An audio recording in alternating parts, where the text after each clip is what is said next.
வணக்கம் மக்களே, நான் தான் உங்கள் ரிவர் ஃபிஷ் லாரன்ஸ் பேசுகிறேன். இப்போ பார்த்தீங்கன்னா நம்ம வந்து பால் செட்டு போட போகிறோம்.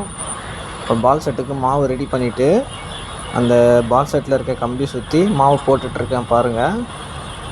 இது வந்து பார்த்திங்கன்னா மாவு வந்து லூஸாக இருக்கக்கூடாது. மாவு வந்து ஃபுல்லாக போட்டு நல்லா டைட் பண்ணணும். நல்லா டைட் பண்ணிவிட்டு பாருங்கள், மாவு நல்லா டைட் பண்ணுறேன்னா நல்லா டைட் பண்ணிவிட்டு அதுக்கப்புறம் பார்த்தீங்கன்னா சுற்றி முள் இருக்கும். பால் செட்டில் சுற்றி முள் இருக்கும். அதில் பார்த்திங்கன்னா இந்த கலர் பஞ்சு இருக்குங்களே, இந்த பஞ்சு வந்து முள்ளில் வந்து நம்ம சொருவி வைக்கணும். சரிங்களா? அது பாருங்கள், நான் சொருகிறேன் பார்த்தீங்களா? ஒரு முள்ளுக்கும் ஒரு பஞ்சு போடணும். முள் எவ்வளோ பெருசாக இருக்கோ அதுக்கேற்ற மாதிரி நம்ம பஞ்சு அட்ஜஸ்ட்மெண்ட் பண்ணிக்கலாம். சரிங்களா? இப்போ வந்து பார்த்திங்கன்னா இது முள் வந்து சின்ன முள்ளுனால ஒரு பஞ்சு தான் போட முடியும். ஒரு பஞ்சு போட்டால் தான் மீன் வந்து கரெக்டாக மாட்டோம். ஓகேவா? ஒரு பஞ்சு போட்டுட்டு நம்ம அந்த மாவில் இருக்குல்ல, அந்த மாவில் போட்டு நல்லா உள்ளே அழுத்தி விட்டுணும். அப்போ தான் வந்து நம்ம பால் தூக்கி போடும்போது அந்த பஞ்சு வந்து பிரிஞ்சு வராது. பார்த்தீங்களா? இப்போ நான் முள்ளில் போட்டு நல்லா உள்ளே சொருகி விட்டுறேன்னா அது வந்து மாவு உள்ளே போய் நல்லா அமுங்கிடும். சரிங்களா? இப்போ அது மாவு உள்ளே போய் நல்லா அமுங்கிடுச்சுன்னா கீழே விழும்போது பஞ்சு சிதறாது.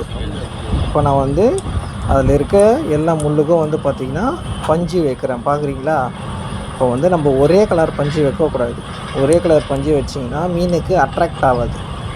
ஓகேவா? இப்போ நம்ம என்ன பண்ணுறோன்னா எல்லோ கலரும் ஆரஞ்சு கலர் பஞ்சும் நம்ம வந்து இப்போ போடுறோம்.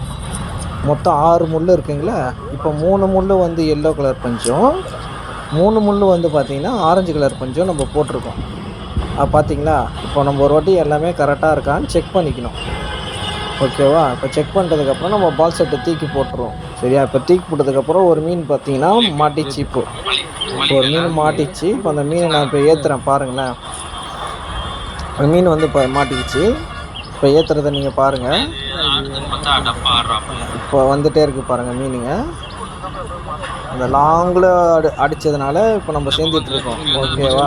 அதை பாருங்கள், மீன் அதை கலக்கின்னு வருதுங்களா? அதை வருது பாருங்கள், மீன் வருது பாருங்கள்.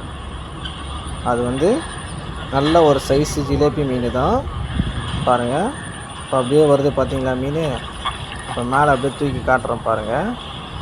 சும்மா ஒரு 1/2 கிலோ ஜிலேபி. இது 1/2 கிலோ சைஸ் இருக்கும் இந்த ஜிலேபி. நல்லா பார்த்தீங்கன்னா தெரியுதுங்களா? ஒரு 1/2 கிலோ சைஸ் இருக்கும் இந்த ஜிலேபி. பார்த்தீங்களா? இதுக்கப்புறம் நம்ம என்ன பண்ணுவோன்னா கை செட்டும் போடுவோம். சரிங்களா? இப்போ பால் செட்டு போட்டுறோம்ல, அதுமாரி பால் செட்டு போட்டு விட்டு நம்ம தூண்டியே கை செட்டும் போடுவோம். இது வந்து 3 முள் நங்குர முள்ளுன்னு சொல்லுவாங்க. நம்ம வந்து இது ஜிலேபி கண்டை எல்லாத்துக்கும் பிடிக்கிற முள் இது. இதை நம்ம பக்கத்தில் போட்டு உக்காந்துப்போம். மீன் கொத்தும் போது அடிப்போம். அப்போ பாருங்கள், ஒரு மீன் ஸ்ட்ரைக் ஆகிடுச்சு. அந்த மீனை ஏற்றுறேன் பாருங்கள். இப்போ ஒரு மீன் மாட்டிக்கிச்சு. அந்த மீன் ஏற்றுறேன் பாருங்கள். இதுவும் ஒரு 1/2 கிலோ சைஸ் தான் ஜிலேபி. அந்த ஜிலேபியும் இந்த ஜிலேபியும் ஒரு 1/2 கிலோ சைஸில் இருக்கும். இது பார்த்தீங்கன்னா உங்களுக்கே தெரியும் பாருங்கள். இப்போ அடுத்து இந்த மீனை காட்டுவோம் பாருங்கள். பாருங்கள், இந்த மீனை வந்து என் கையில் எடுத்து உங்களுக்கு காட்டுறேன் பாருங்கள். பாருங்கள் எவ்வளோ பெரிய மீன் பாருங்கள். 1/2 கிலோ சைஸு ஜிலேபி. இது நல்ல சைஸ் மீன். இதுக்கப்புறம் நம்ம இன்றைக்கி நாளில் பிடிச்ச மீனை வந்து ஒரு ஃபோட்டோவாக போட்டிருக்கேன் பாருங்கள்.